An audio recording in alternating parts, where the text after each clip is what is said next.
जय श्री हरि। पूज्य गुरुदेव के चरणों में प्रणाम। अक्सर जिज्ञासुओं का ये प्रश्न रहता है कि क्या श्रेष्ठ है, गृहस्थ होना, साधु होना या साधक का जीवन किस प्रकार का होना चाहिए।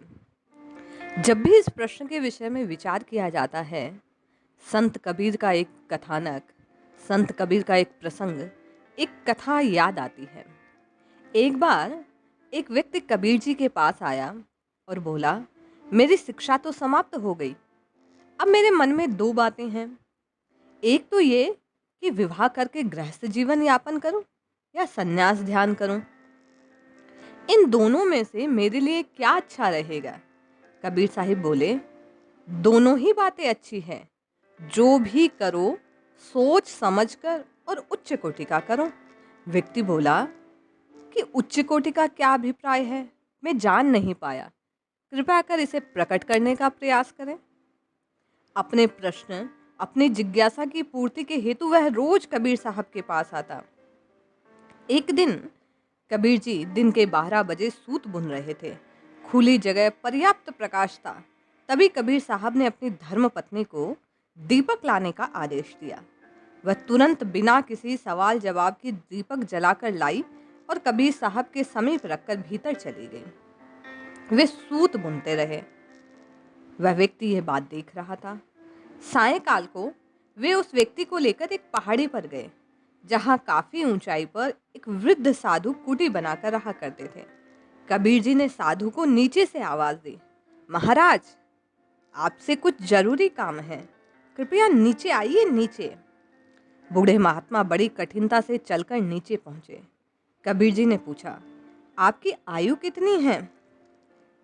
यही जानने के लिए नीचे बुलाया था, महाराज ने पूछा। हाँ साहिब, यही जानना है।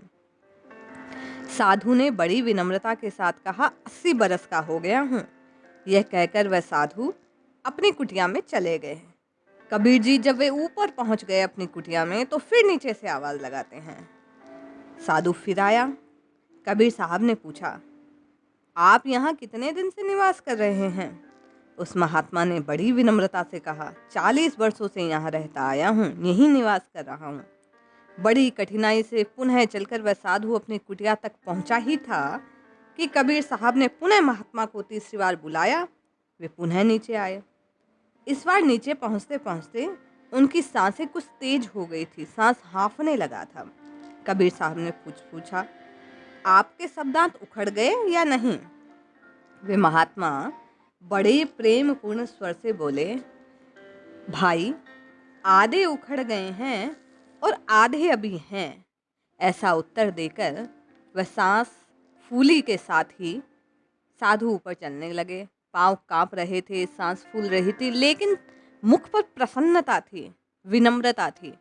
वह बहुत थक से गए थे, फिर भी प्रसन्नता के साथ अपनी कुटिया की ओर बढ़ गए। अब कबीर जी ने अपने साथी समेत घर लौटे तो पुनः साथी ने वही प्रश्न दोहराया, साहेब, कृपा कर मेरे प्रश्न का भी उत्तर दे दें। क्या श्रेष्ठ है, गृहस्थ होना या सन्यासी होना? कबीर साहब बोले, भाई, तुम्हारे ही प्रश्न के तो उत्तर में प्रसंग उपस्थित होते हैं। यदि गृहस्थ बनना हो तो ऐसे जीवन साथी का चयन करना जो हम पर पूरा भरोसा करे, कहना सहजता से माने, कोई प्रश्न ना हो। यही बात साधक के जीवन में भी अनिवार्य है। अपने इष्ट पर, अपने गुरु पर, अपने भगवान पर, अपने भाव पर साधक को सदैव विश्वास होना चाहिए। कबीर साहब कहते हैं, दृढ़ विश्वास।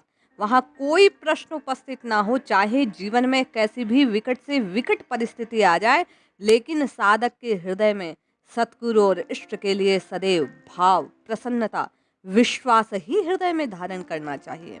दूसरी बात कबीर साहब कहते हैं कि जैसे वह संत, वह साधु बारंबार परेशानी होने पर भी आकर विनम्रता पूर्वक प्रश्नों का उत्तर दे रहे थे, उसी प्रकार का जीवन एक साधक का होना चाहिए।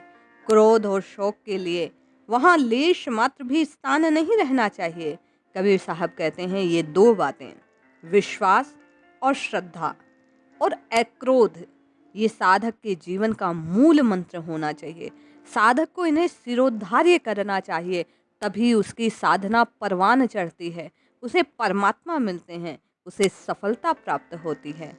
जय श्री हरि।